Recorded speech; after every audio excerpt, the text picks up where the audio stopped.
dos Juízes Federais, e já de antemão, mais uma vez, agradecendo a atender o nosso convite, e a senhoria tem 20 minutos para a sua exposição, sem qualquer aparte. Bom dia. Bom dia a todos. Gostaria inicialmente de saudar o deputado Rômulo Gouveia, presidente dessa comissão, e, em seu nome, estender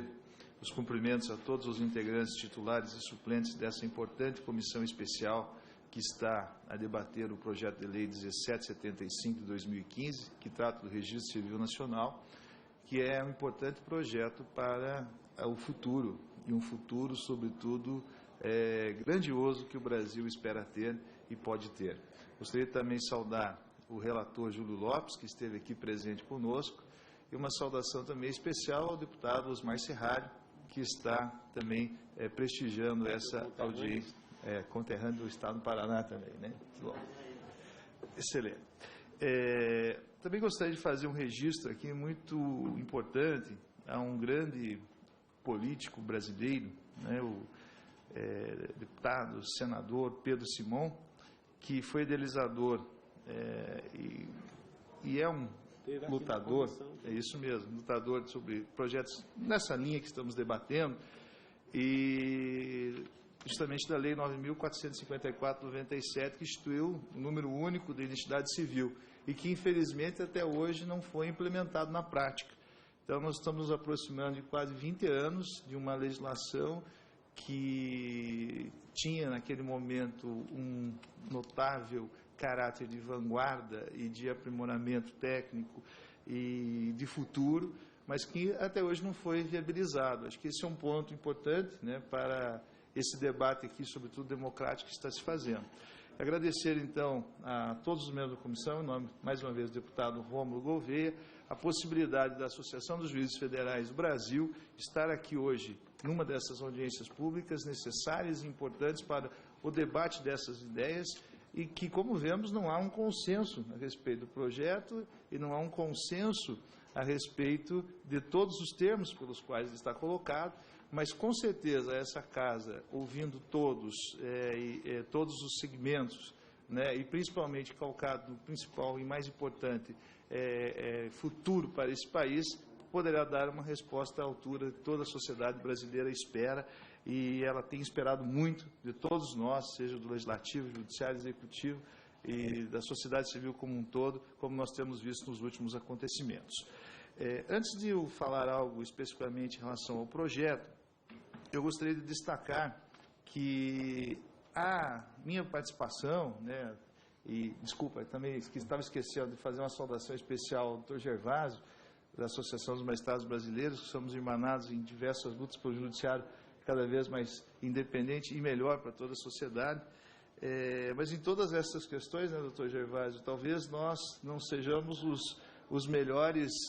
oradores em relação à questão técnica, em relação ao projeto. É claro que e entendemos que é necessário uma proteção de dados, temos questões relacionadas ao marco civil, a forma de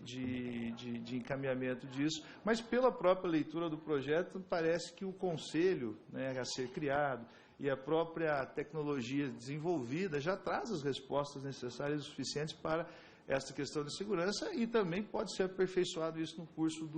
do projeto. Mas, especificadamente em relação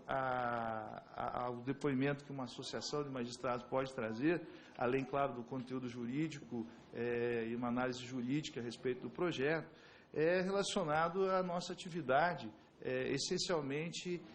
que é receptora por instância final das inúmeras fraudes que se cometem no país, seja isso a magistratura trabalhista, federal, estadual, e, portanto, acabam sendo trazidas ou acabam sendo levadas, ao fim e ao cabo, ao judiciário, no sentido de ter uma resposta, né? Sejam fraudes, falsificação de documentos, enfim, todas a criminalidade que é envolvida neste processo a partir da elaboração de documentos fraudados. E nós sabemos que os sistemas, já que não conseguimos adotar o registro único, como falávamos,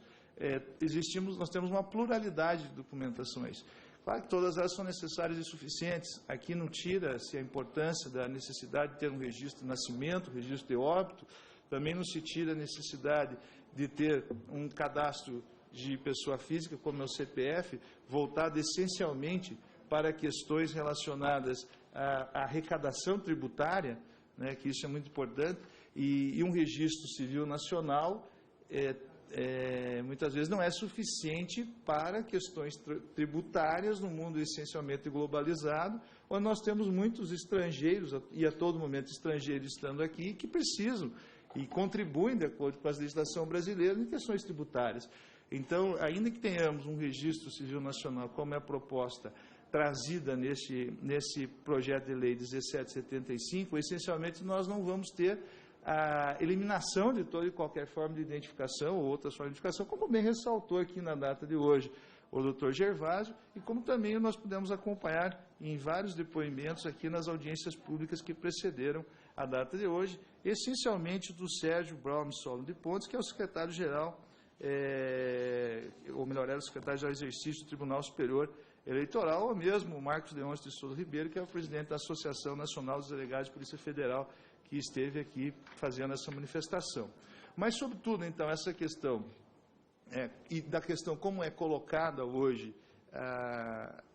os registros, os documentos, nós temos essencialmente comprovações de muitas fraudes. Sejam fraudes para recebimento de programas sociais,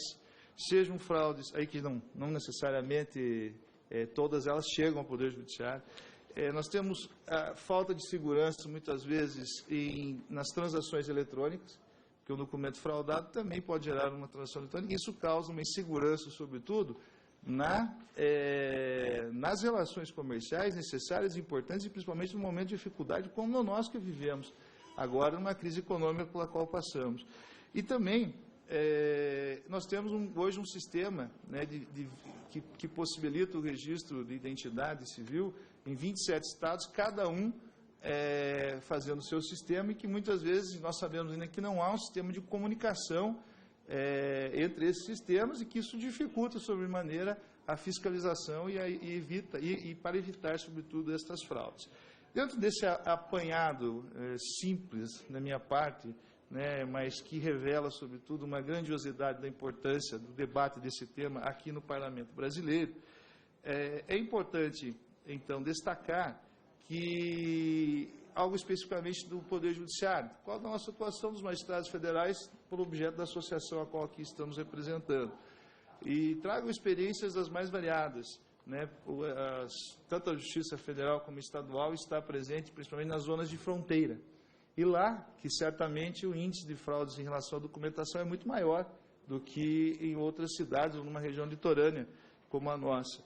E muitas vezes os juízes, né, quando uma pessoa é presa, e agora com muito mais ainda razão,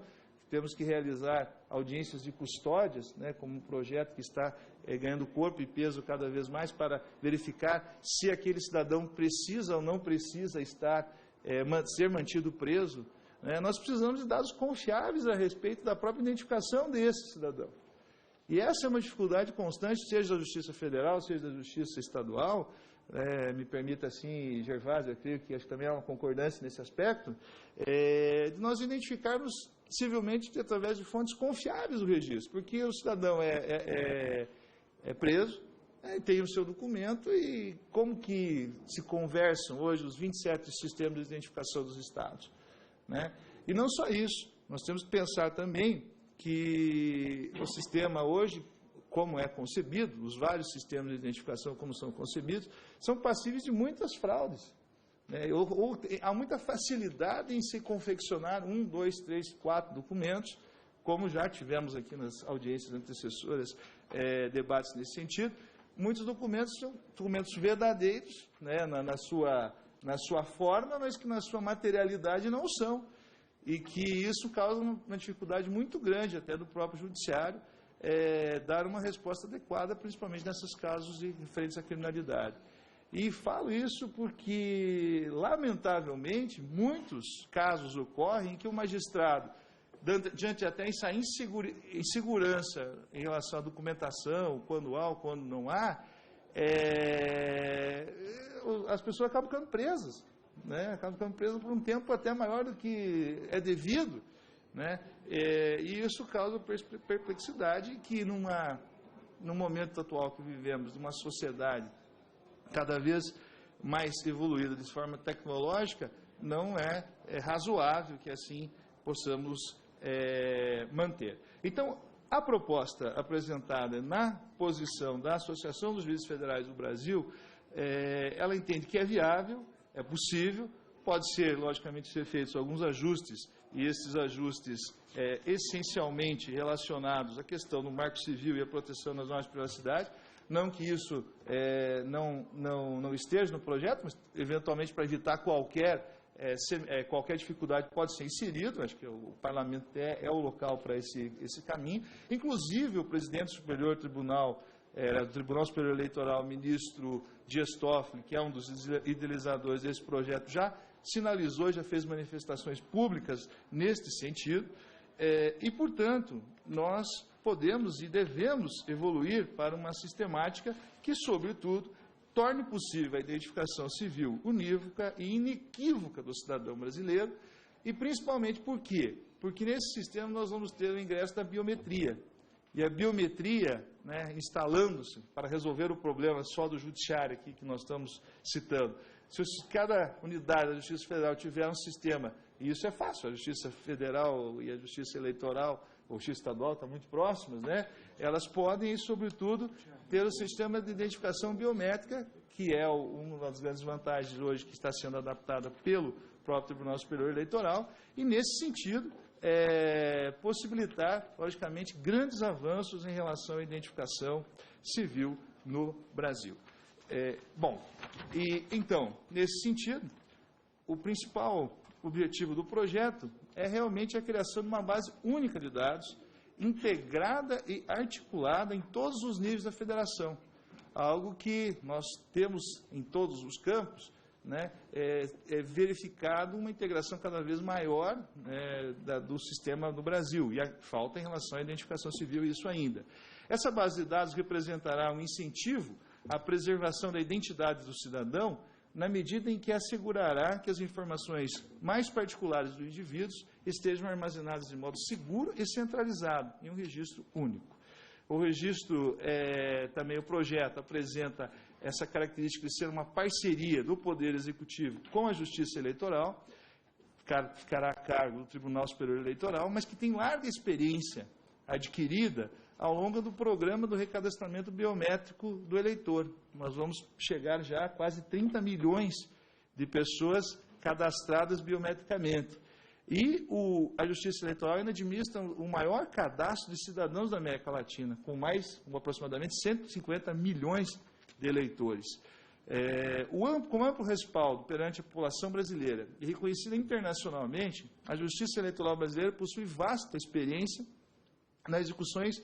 de projetos de abrangência nacional, como foi destacado nos últimos 30 anos, e com a implementação do Cadastro Nacional de Eleitores, a adoção de urna eletrônica e, mais recentemente, com a biometria do eleitor para garantir a identificação unívoca do ato de votar.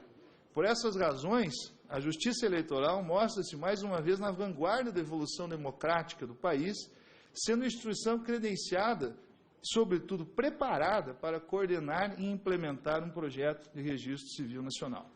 Quanto ao mérito da proposta, a existência de um banco de dados integrados capaz de identificar inevocavelmente cada cidadão brasileiro auxiliará sobremaneira a garantir que o cidadão brasileiro o acesso aos direitos básicos e propiciará mais agilidade a processos judiciais que exijam algum tipo de identificação e confirmação da identidade. Contribuirá na identificação e auxílio de pessoas em situação de vulnerabilidade e irá também contribuir com a integração nas áreas de segurança pública do país. Será fundamental no fomento de ações de combate a fraudes, tanto na esfera pública quanto privada. Nesse sentido, a associação expediu, juntamente com a Associação Nacional dos Procuradores da República e a Associação dos Delegados de Polícia Federal, uma nota técnica com estas e outras informações relevantes, ao qual foi juntada, até inclusive hoje o deputado Rômulo Gouveia, presidente dessa comissão, noticiou no início dessa sessão, juntada a essa nota técnica, favoravelmente, com a posição favorável, não só da Associação dos Juízes Federais do Brasil, mas também da Associação dos Delegados de Polícia Federal e da Associação Nacional dos Procuradores da República, uma manifestação favorável ao projeto. E, para encerrar, eu gostaria ainda de fazer um contraponto àquilo que tão bem o doutor Gervásio colocou, em relação às manifestações, tanto dos colégios de presidentes dos tribunais de justiça, quanto em relação aos cartorários, né, que têm procurado, inclusive eles me procuraram, a partir da divulgação da nota técnica, eles me procuraram para expor os argumentos, eu os recebi, inclusive até fora de Brasília, foi no Rio de Janeiro, estive com os representantes, até com a presidente, me desculpe agora, eu esqueci o nome do deputado Júlio Lopes, vocês talvez conheçam, lá do Rio de Janeiro, a nossa presidente, para expor os seus argumentos, mas não nos parece que os argumentos apresentados sejam suficientes para refutar ou invalidar tal projeto. Porque, como bem o doutor Gervásio colocou, há o espaço e o trabalho dos cartorários continuará sendo, não há nenhum tipo de, sendo realizado, não há nenhum tipo de extinção, eliminação do registro de nascimento, registro de óbito, enfim, qualquer outro tipo de registro. E, claro que isso, né, esse projeto, por ter segurança especializada, termos aí algoritmos restritos como forma na sua questão, é uma questão técnica, mas pelo que pouco nós já entendemos, demonstra a importância, e a certificação biométrica revelam, sobretudo, uma necessidade de um avanço numa sociedade do futuro e, sobretudo, voltar de forma tecnológica àquilo que nós mais queremos. E o argumento trazido aqui em termos jurídicos seria da inconstitucionalidade ou de uma eventual inconstitucionalidade desse projeto, como trazido pelos presidentes dos tribunais de justiça, me parece de uma proporcionalidade pouco razoável. Isso por quê? E faço uma comparação antes de explicar o porquê. A urna eletrônica, né, o formato de votação no eletrônico, sucesso no Brasil e no mundo, foi instituído pela Lei 9.195. Uma lei ordinária. Então, e pelos mesmos argumentos apresentados pelos presidentes dos tribunais de justiça, a urna eletrônica seria inconstitucional também. E, portanto, todas as eleições deveriam ser invalidadas. Porque nós estamos tratando de uns procedimentos que são colocados. E o artigo 121 da Constituição, quando trata da competência da justiça eleitoral e trata da competência dos tribunais, juízes e juntas eleitorais, ela o faz nas suas competências íncitas as questões jurisdicionais, e não as questões procedimentais de como deve ser e o que deve ser feito pela Justiça Eleitoral. Então, nesse sentido, não nos parece razoável. Ainda nesse debate da inconstitucionalidade, nos parece que não está, ou não seja a melhor proposta, a trazida aqui por um dos declarantes, né, por um dos participantes das audiências públicas, o Marco Aurélio Marafon, da ABD Const, dizendo que seria uma inconstitucionalidade chapada, ou seja, que o cadastro não é do projeto de registro civil, mas sim um sistema híbrido legislativo entre registro civil e registro de identificação civil, o que geraria insegurança, justamente pelos motivos contrários ao qual eu expus aqui dentro da minha fala, não gera insegurança e vai gerar uma complementação e, sobretudo, uma integração entre os sistemas de identificação para dar maior segurança, e não só a segurança aos sistemas públicos, mas principalmente aos sistemas privados, que são passíveis de tantas fraudes, e que as fraudes do sistema privado, sobretudo, geram maior dificuldade e prejudicam a economia do país. Então, nesse sentido, não parece também razoável essa argumentação de inconstitucionalidade tratada. Bom,